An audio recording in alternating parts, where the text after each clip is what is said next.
everyone. So great to see everyone. I know we're still doing Zoom. I know these are interesting times, but I am thrilled to continue to have conversations with people who are near and dear to us across the community.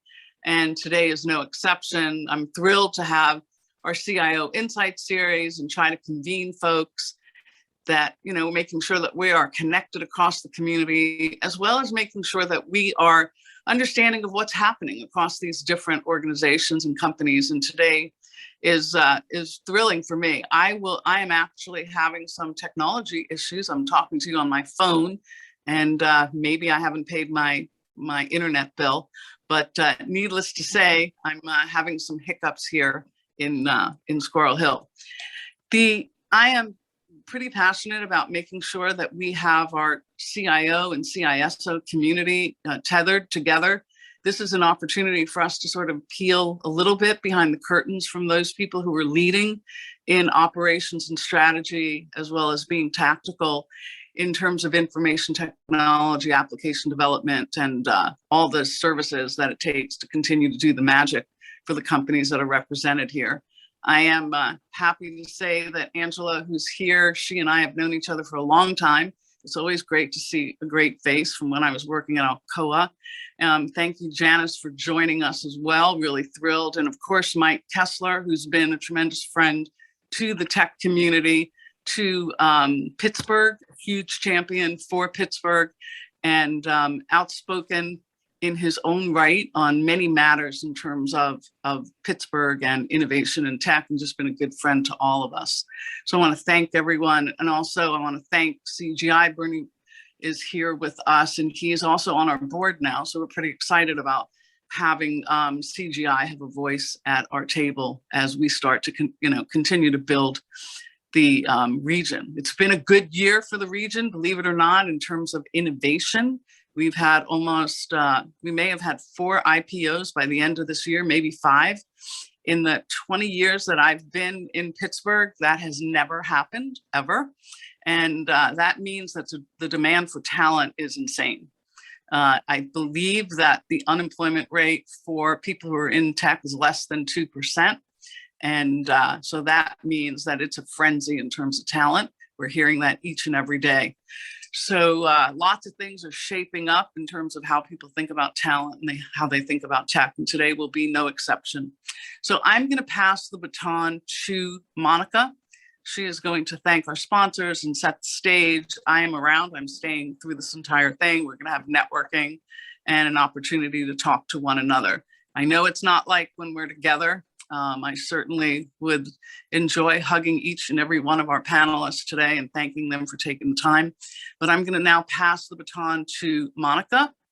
And Monica leads our work when it comes to this industry sector.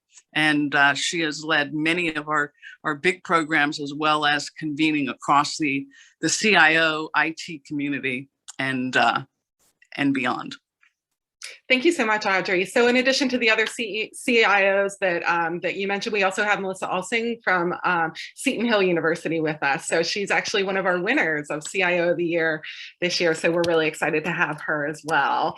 So we have a really great group. So we have banking, we have education, we have healthcare, and then we have moderated by a manufacturing firm. So we're going to have some really nice diverse ideas today and diverse experiences. So if you do have any questions, please enter them into the chat function. We will take questions at the end of the panel discussion. We'll also break up into breakout rooms. So we'll have 2 10-minute breakout rooms where you'll be able to meet the other folks in the room and have some conversations. So when that happens, feel free to share your LinkedIn, introduce yourself, and have a great conversation. So this would not be possible without our sponsors. So again, I want to thank them. So CGI, they were founded in 1976. They're among the largest IT and business consulting firms in the world, with 400 locations worldwide and 76,000 professionals. So they work with 15 of the top 20 banks in the world, and they have more than 12,500 experts across the globe helping clients accelerate digitization and compliance. They partner with banks to help overcome some of their biggest challenges like digital transformation, improving operational efficiencies, and enhancing customer experience. And as the banking world continues to evolve rapidly to adapt to changing market demands, CGI is insights driven, and they help banks to move to new business models, to increase security, and to become more customer centric. Then we also have Click, who is our supporting sponsor for this event. So their vision is a data literate world where everyone can use data and analytics to improve decision making and solve their most challenging problems. So they provide end-to-end real-time data integration and analytics cloud platform to close the gaps between data, insights, and action. And by transforming data into active intelligence, businesses can drive better decisions, improve revenue and profitability, and optimize customer relations. So Click does businesses in more than 100 countries, and they have over 50,000 customers around the world. So at this time, I'm very, very pleased to introduce our moderator for today's panel, who will let our panelists introduce themselves. Angela Fulia, who is the IT Director of Howmet Engineered Structures at Howmet Aerospace. So Angela, welcome. Thank you. Hi, everyone. How are you?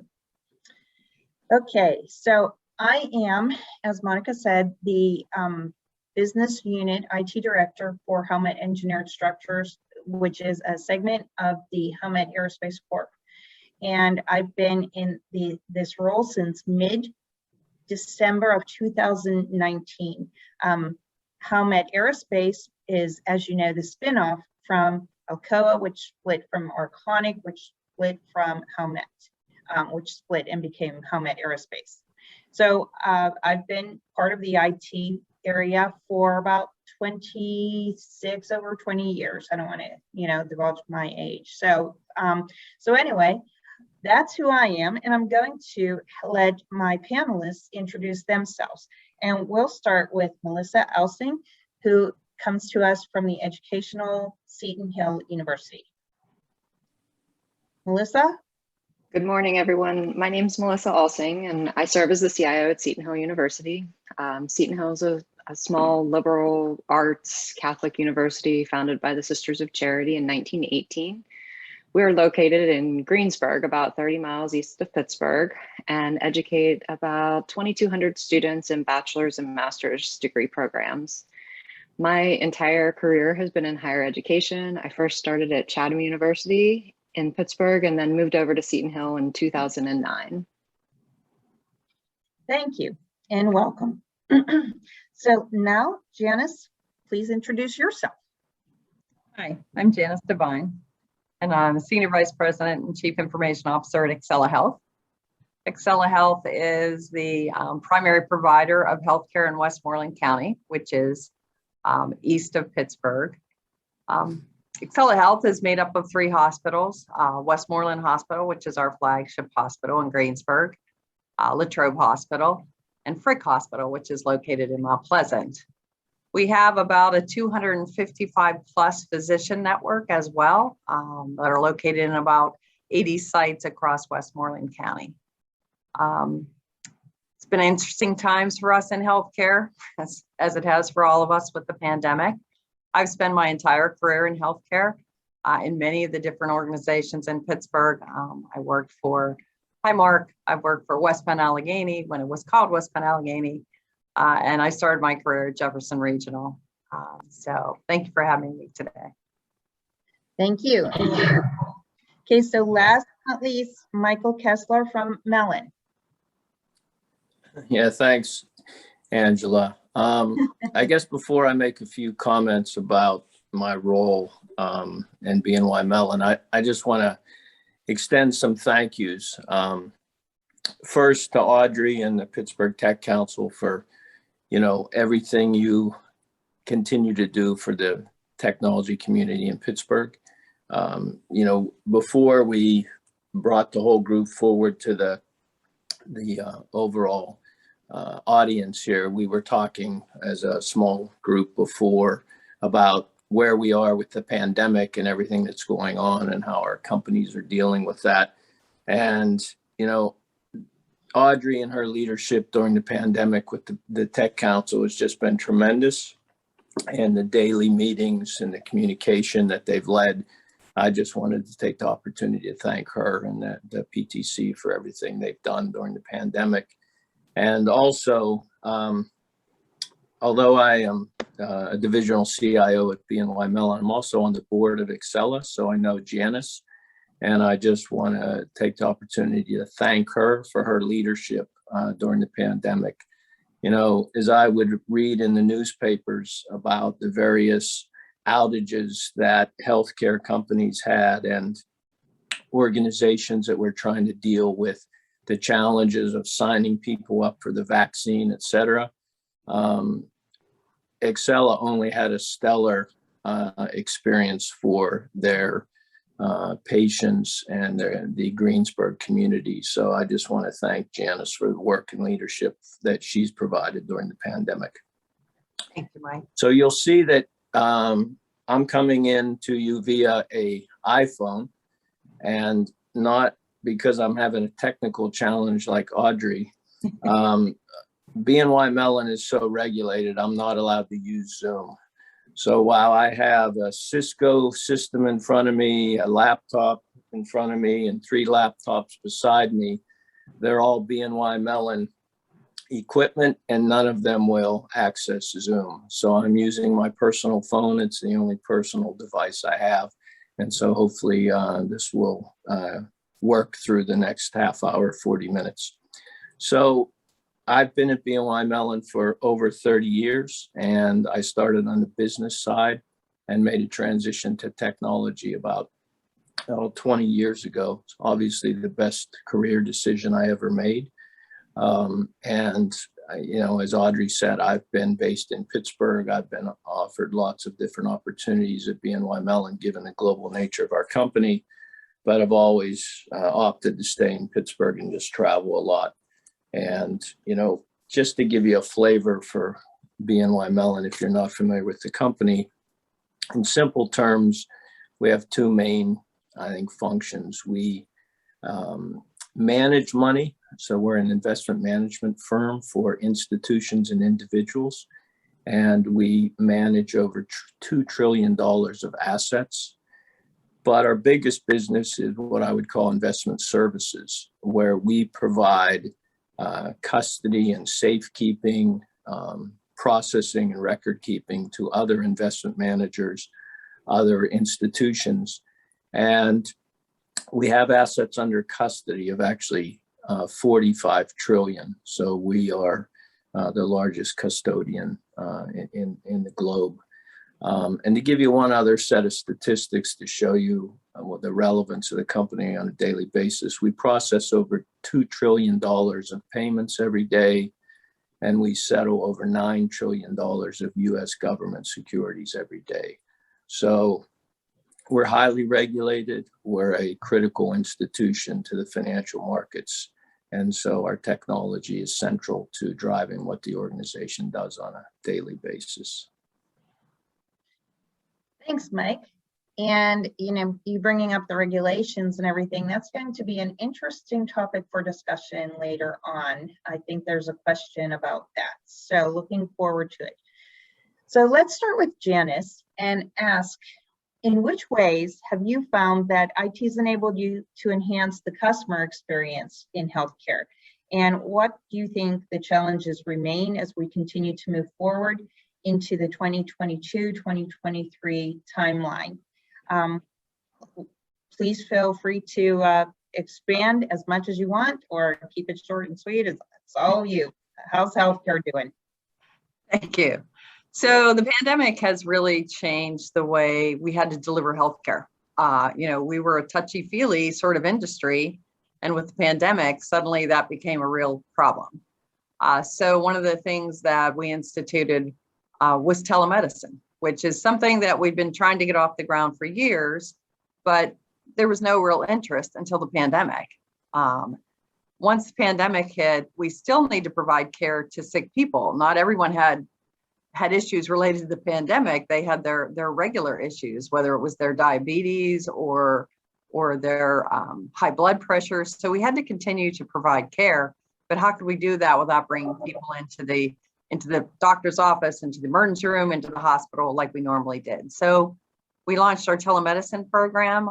We went from 0 to almost 3,000 visits almost overnight.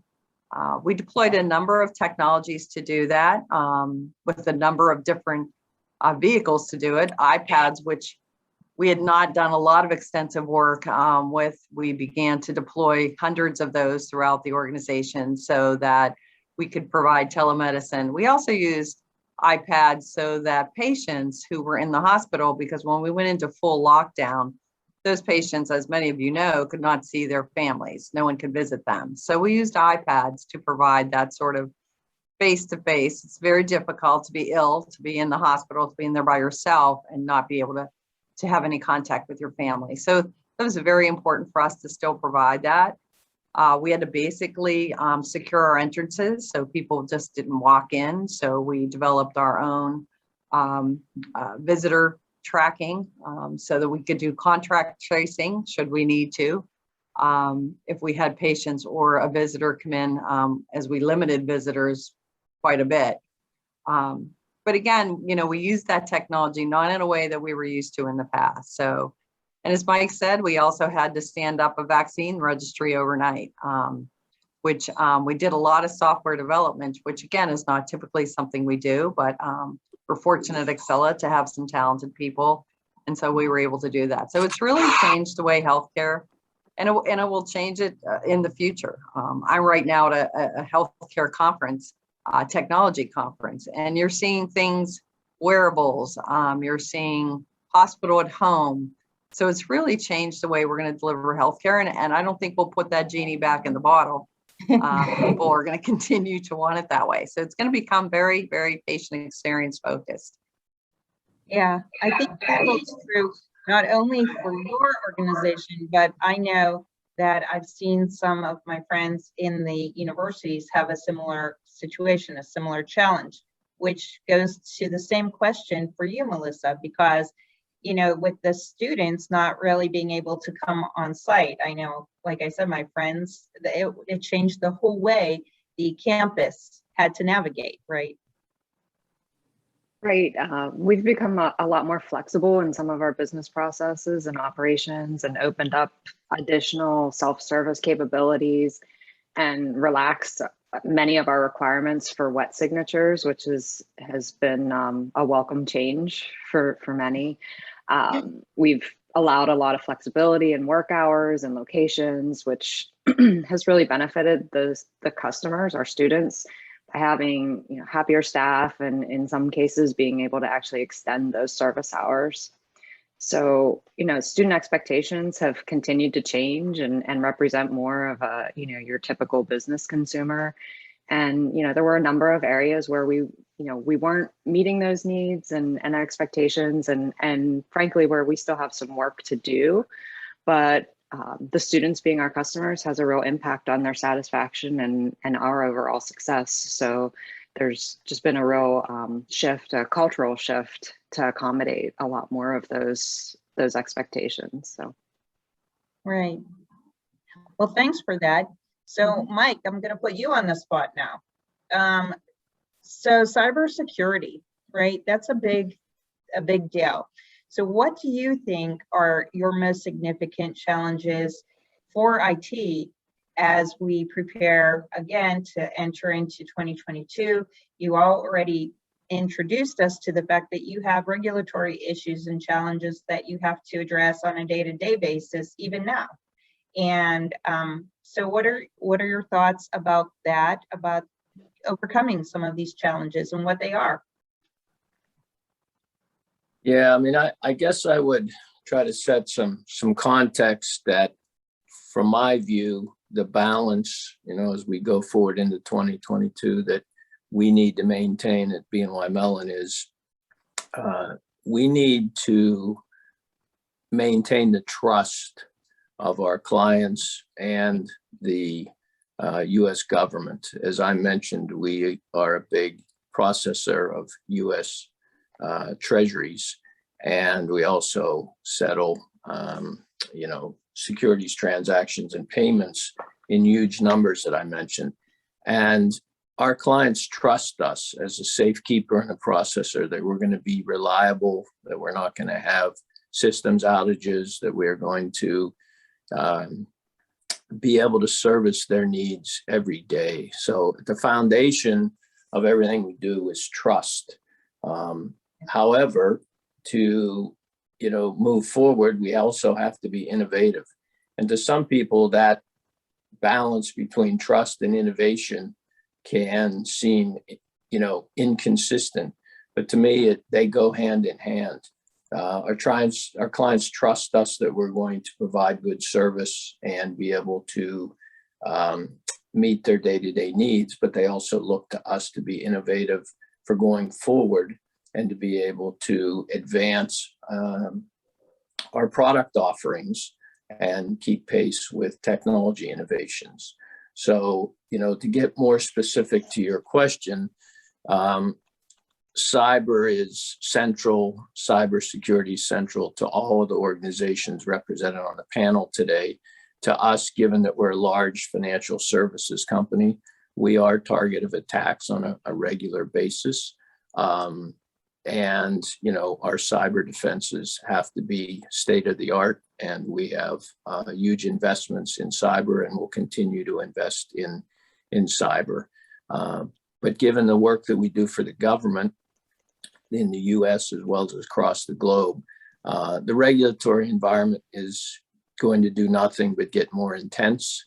And so our investments in technology to satisfy regulatory requirements grows every year, and it will continue to grow as we get into 2022.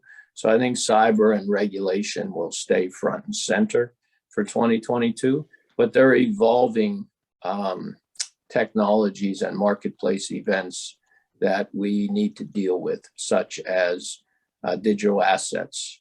We were an early institution to announce that we would offer cryptocurrencies and be able to process those. And those bring a whole nother set of challenges around regulations that aren't even fully understood yet because they're such new initiatives. And, we'll work with the regulators and learn as we go. But in our institution, the cyber and the regulations continue to be a priority, no matter what year we're looking for, whether it's 2022, 2023, those are continue to be foundational items because of the importance of maintaining the trust and reliability to our clients and the government. Right. Okay, thanks for that. And Janice, I think I'm going to pose the same question to you, given HIPAA regulations in your world in the cybersecurity. I think you have similar challenges in a different type of industry. And what are your thoughts around your challenges? Unfortunately, cybersecurity is the one thing right now that keeps me up at night, because hospitals, healthcare systems in the United States have now been under attack by hackers. We have what they want. We have everybody's personal information. So we are constantly under attack. Hospitals have maternity units like we do at Greensburg are especially under attack because hackers are looking for children's social security numbers. So a child's social security number under the age of 2 is one of the highest bidded objects on the dark web, because that social security number can be used for years to get credit cards, to use false identities for years before it's ever uncovered. So believe it or not, we spend every day fending off attacks from cyber attacks, and it's a constant worry for us. We have your name, your address, your date of birth, your social security number, everything those hackers want, we contain in healthcare. So it's new for us to be so under attack, but we are, and we're seeing it reflected in our cybersecurity insurance. I just read on Becker's that there's a Russian hacker that is supposedly has a way into a number, as he's saying, of US healthcare systems, and he's selling it on the dark web to the highest bidder. So we were just alerted by Homeland Security of that. So again, it's become a huge problem for healthcare and a huge expense. It's going to be a huge expense for us going forward. And as you said, with HIPAA, you know, we walk that fine line of giving people their information, but not letting it leak out. So every day is a challenge for us. Right. And then the same holds true for you in education. It's no different. I think in 2021 and going forward I was at a forum where they said data is currency. And so in a data-driven world, I think in education, you have the same challenges around the students' privacy and protecting their personal identities and the information. How are you handling those challenges at Seton Hill? I mean, absolutely. We do have access to that same kind of information that is sitting in healthcare as well. So we're doing a lot of education and really kind of setting a lot of our initiatives and priorities around cybersecurity initiatives and finding ways to keep that data safe and secure, but working with our users, because there are so many people that have access to that information and that data, to make sure that they understand how important having that access is and how important it is to be cautious with it. It has been really key. And being that we're an educational institution, that's one of the things that we tend to focus on the most, is making sure that we're educating everyone on how to manage that data and how to avoid some of the risks that are involved. Right. I know. And in our manufacturing world, in my manufacturing world, the same holds true. I mean, cybersecurity is the area that, as Janice said, it keeps all of us, I think, up at night, because we're doing so much to protect these digital assets, this information that's so important to our company's health. You know, and in Excela, the company is the people, and that holds true for most of us. So I'm going to ask another question related to IT as a business enabler rather than a cost center. I think that challenge continues. You know, I think it's starting to change, but not easily, because I know when I talk to my leadership with the Zoom pictures and I'm talking, it's a fine line talking between the techno geek language and telling them really what's going on.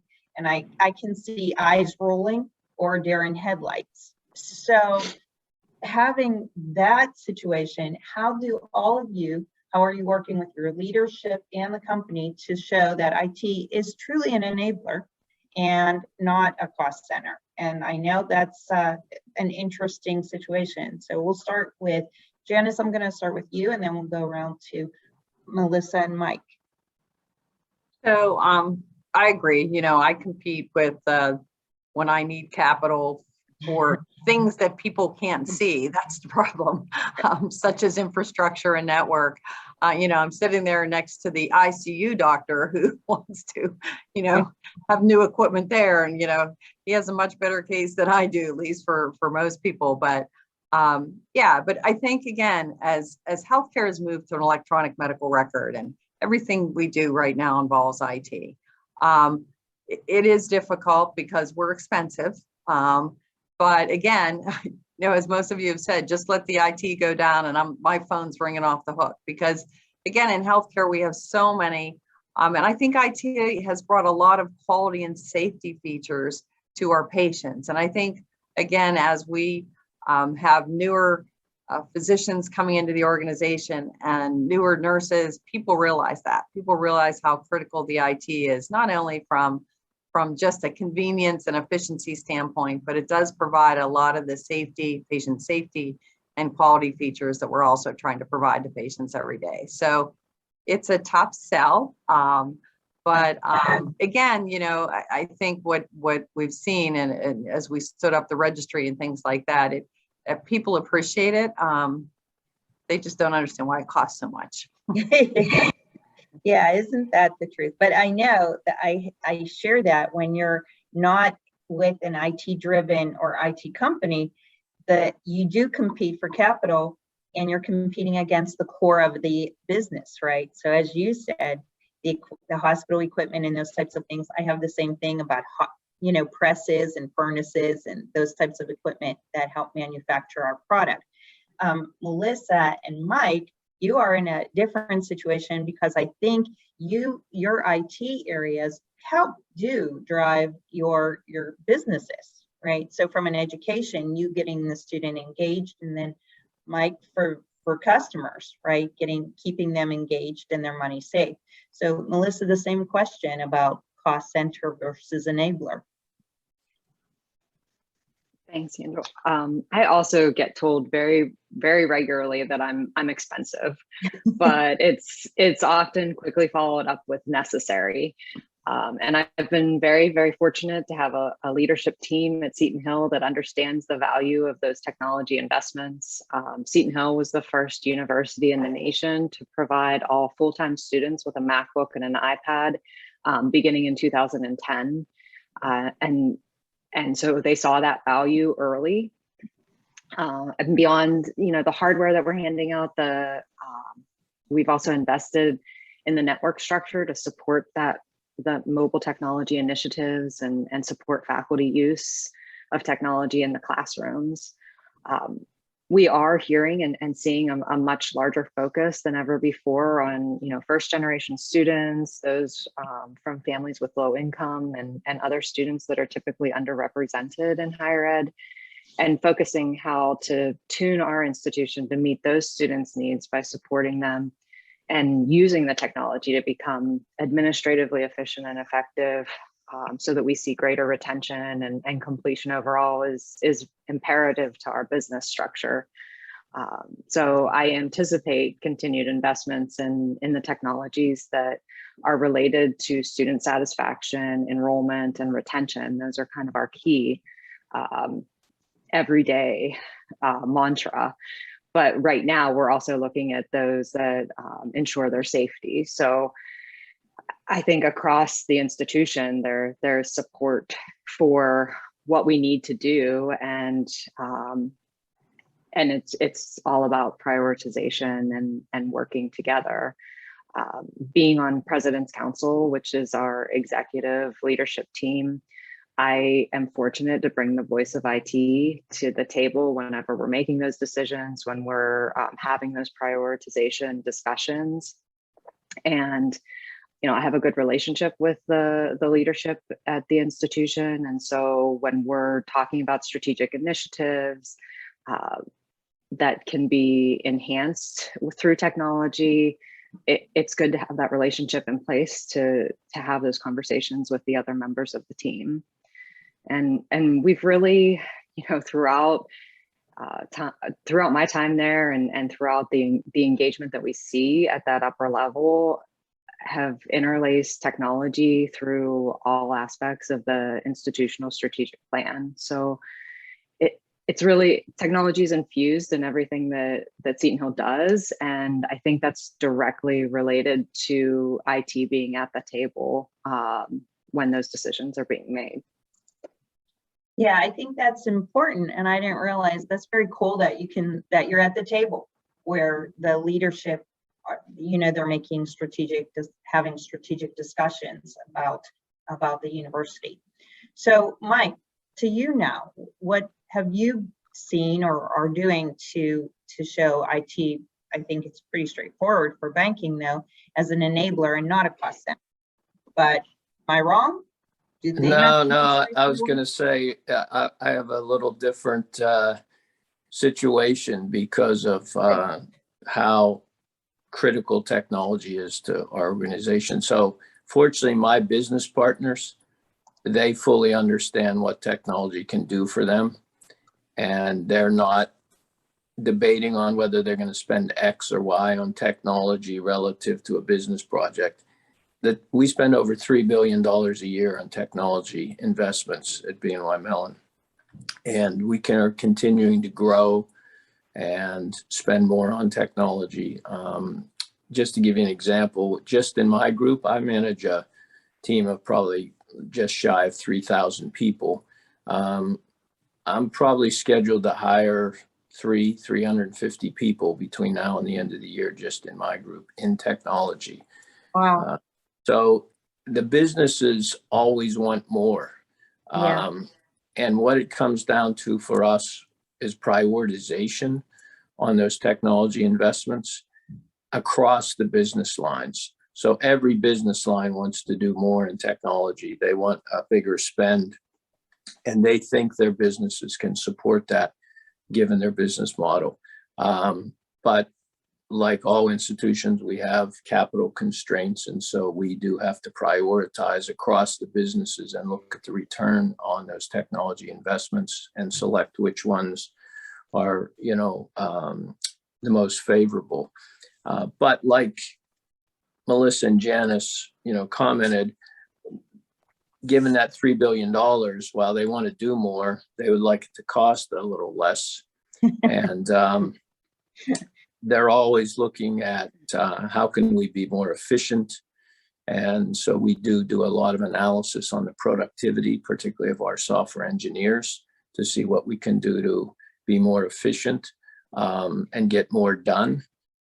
We also have, through that analysis, learned that you hire the right engineers and 10x developers, and they can have a huge impact on your productivity and essentially your cost by being able to get a lot more done than some of the standard developers.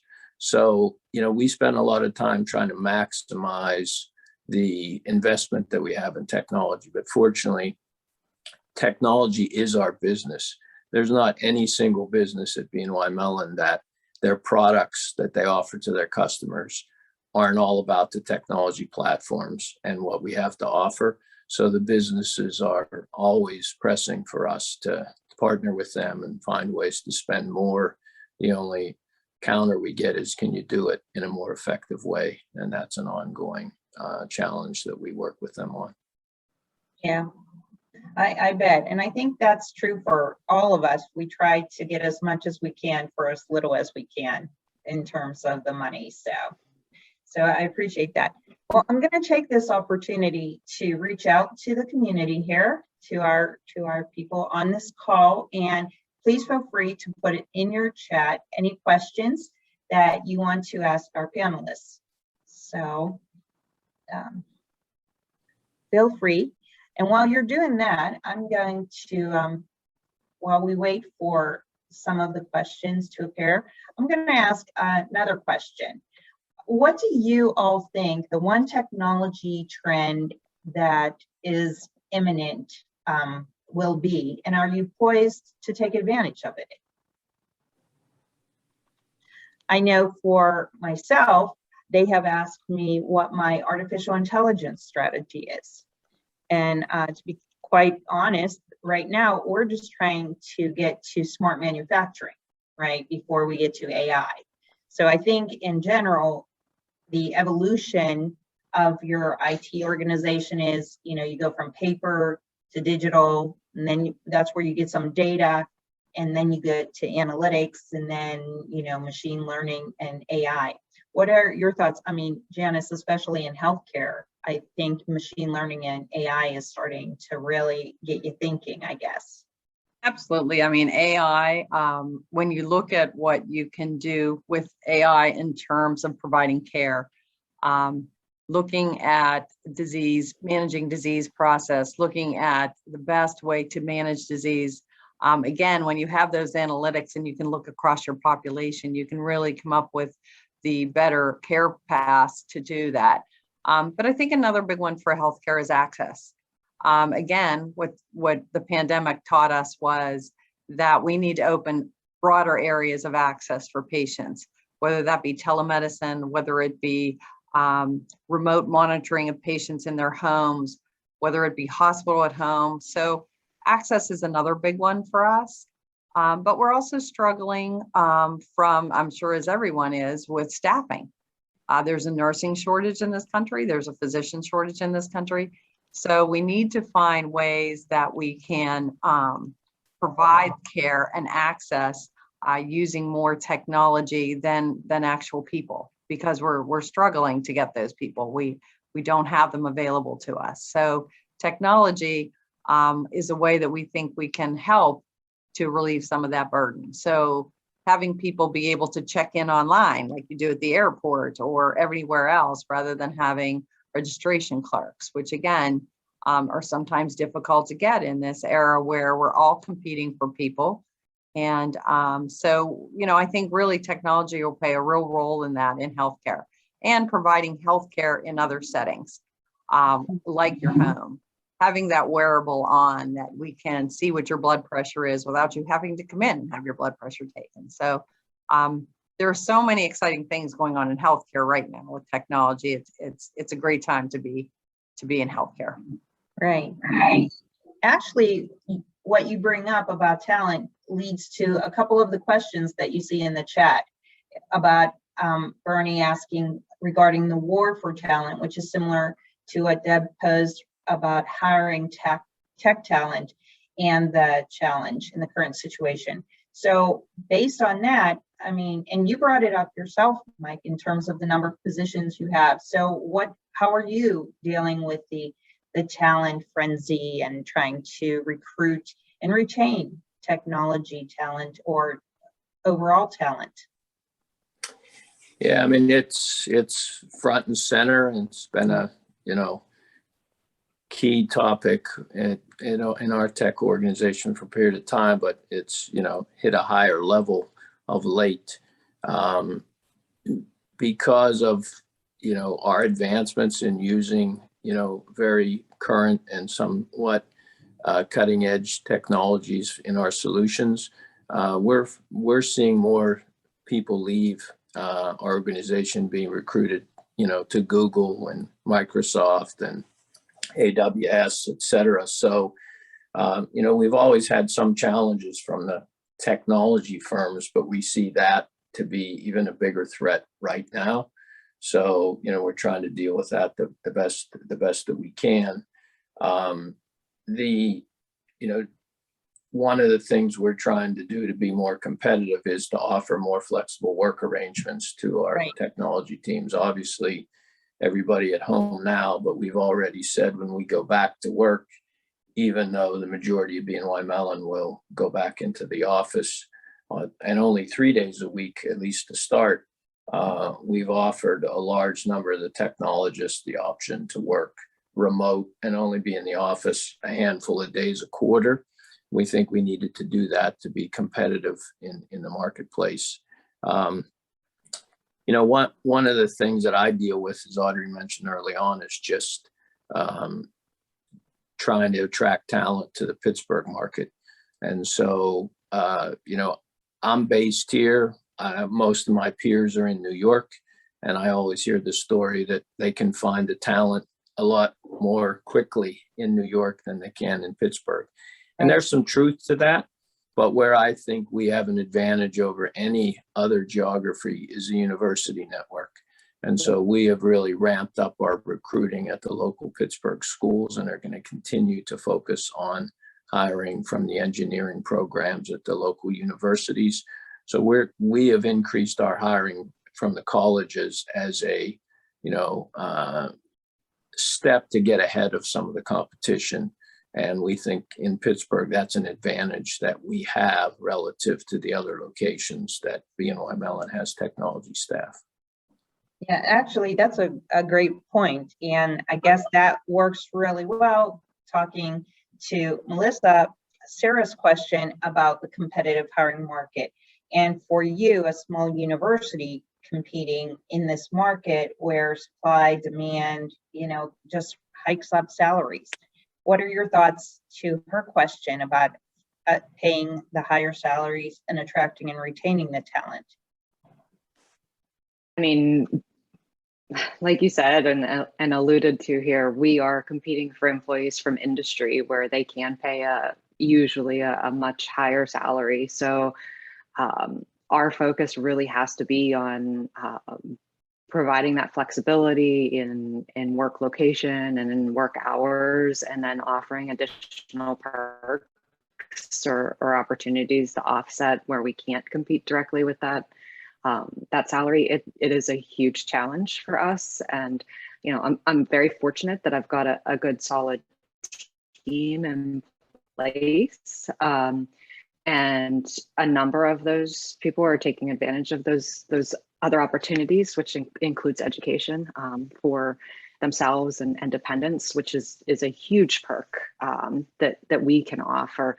But we're even seeing competition from other industries where they're starting to offer the same kind of opportunities. So it's going to continue to be a challenge, and recruiting to Greensburg, which is 30 miles from Pittsburgh. But if hiring in Pittsburgh is a challenge for you, Mike, hiring in Greensburg is because there's certainly a lot more opportunities right in town. So you have to find the right person at the right time, and it's a little like winning the lottery. So yeah, that's I a couldn't good agree point. more.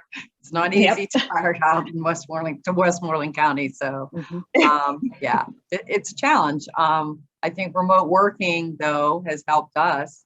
I actually realized about 2 years ago, we were having a hard time getting IT people. And so we put together sort of a group within the department, and one of the first suggestions they made was remote working, which again, in healthcare, we're not used to. We're used to everybody being there, and so about 2 years ago, prior to the pandemic, we started offering a more flexible work from home, because it was the number one thing that our new talent was telling us when they came in, is that you need to offer work from home. So, but it is a challenge to get talent.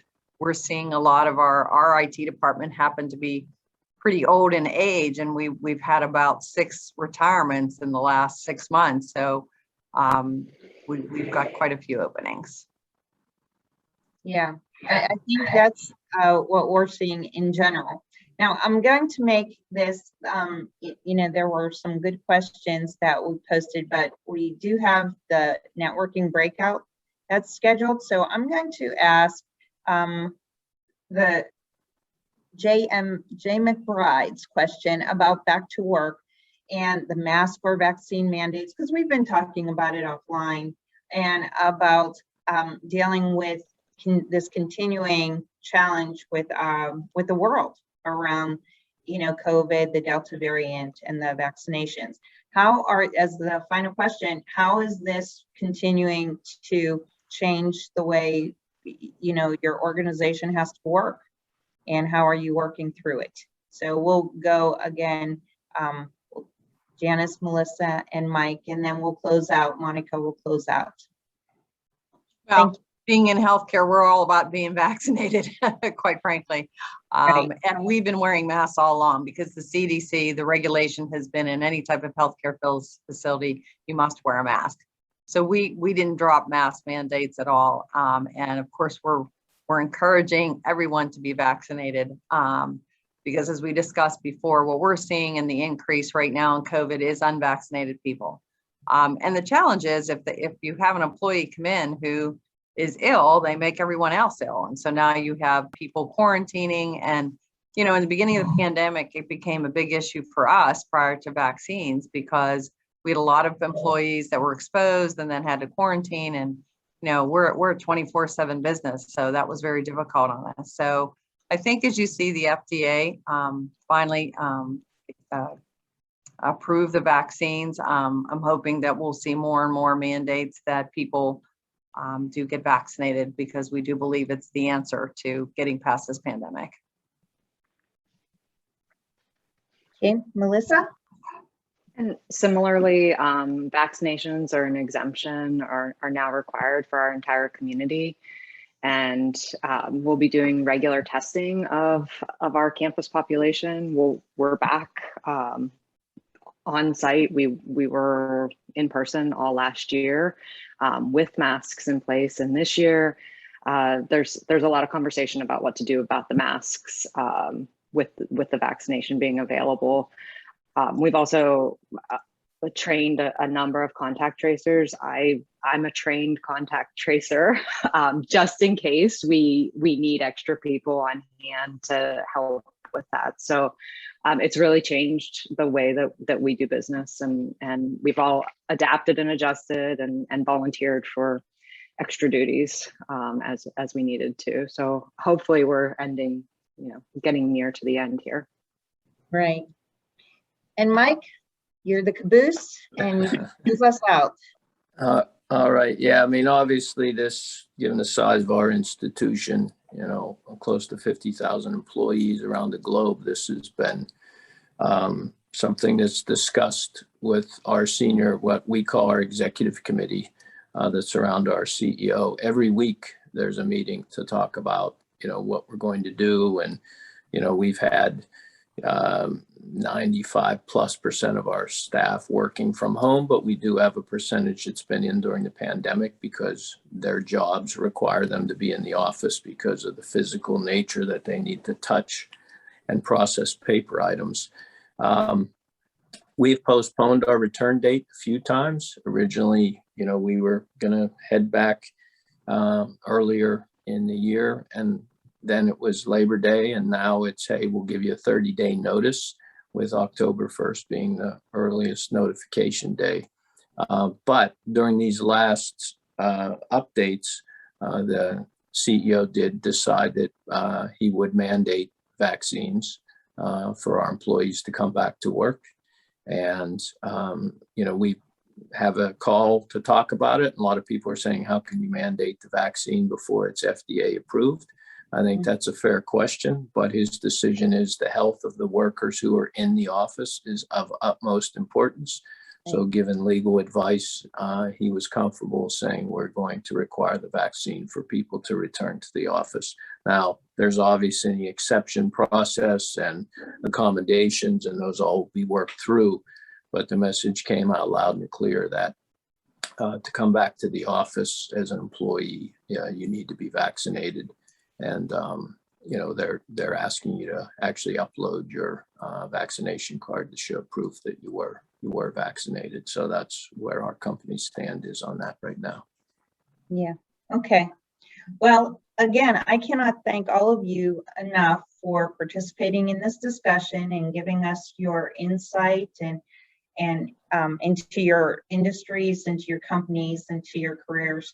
So I'm going to turn it over to Monica, who will let us know next steps. And again, thank you all. I really appreciate this opportunity. Yeah, thank you so much to all of the panelists. This was really a fantastic conversation, and I appreciate all of you for participating. Audrey, I don't know if you want to give any closing remarks, but we're going to go. Hi. Yeah. Before we go into the break, that was great. I got to tell you, it's really great. Maybe it's because I have a soft spot for all the people on the panel, but you folks are making so many hard decisions that people don't understand in the course of the day. You're wrestling with talent, you're wrestling with cost, you're wrestling with some of you are wrestling with the fact of, expenses. And then on top of it, we're living in a world where we have no idea if this variant is just going to run right through all of us really quickly, or if we're headed for, another winter that was reminiscent of last year. So I always say the people who are in the roles that each of you have are really the unsung heroes, because when things are bad, and things aren't working well, you're the first to, be accused. When things are working really, really well, there's not a lot of accolades, and it's an expectation of the utility of your business. So I'm really thrilled to have had just a little peek and window into the lives of how you spend your days and what you wrestle with.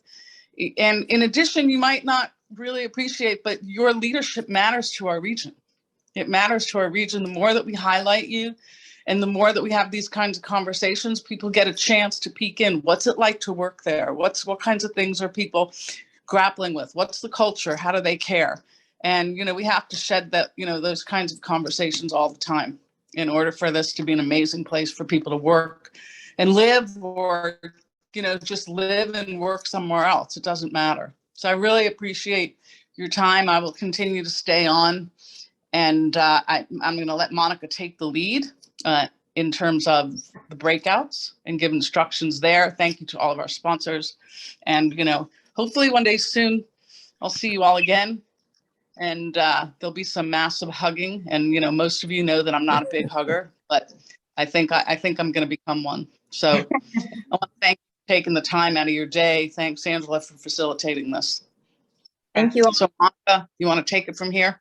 Yeah. So I just want to mention a couple upcoming events that we have going on too before we get into networking. So I did post the link. We did talk about talent a bit. We have an apprenticeship program that we have recently launched. Take a look at that, and we'll be having another talent related event on September 8th, Winning Talent Together. So it's going to be on employment or immigration employment strategies. September 10th, we have the Athena Awards coming up. And then on September the 22nd, we'll be having the next CIO Insights. That is with Ganesh Krishnan, who is the new, as of 2021, Enterprise CIO and EVP from PNC. So it'll be a fireside chat with him. So make sure to register on our website. So at this time, there's going to be a box that pops up on your screen to let you know which breakout room to enter. So enter that, and then we'll continue the conversation. So thank you again to everyone for being here, and thank you to the panelists. This was great. Thanks, everyone. All right, Taylor, take it away.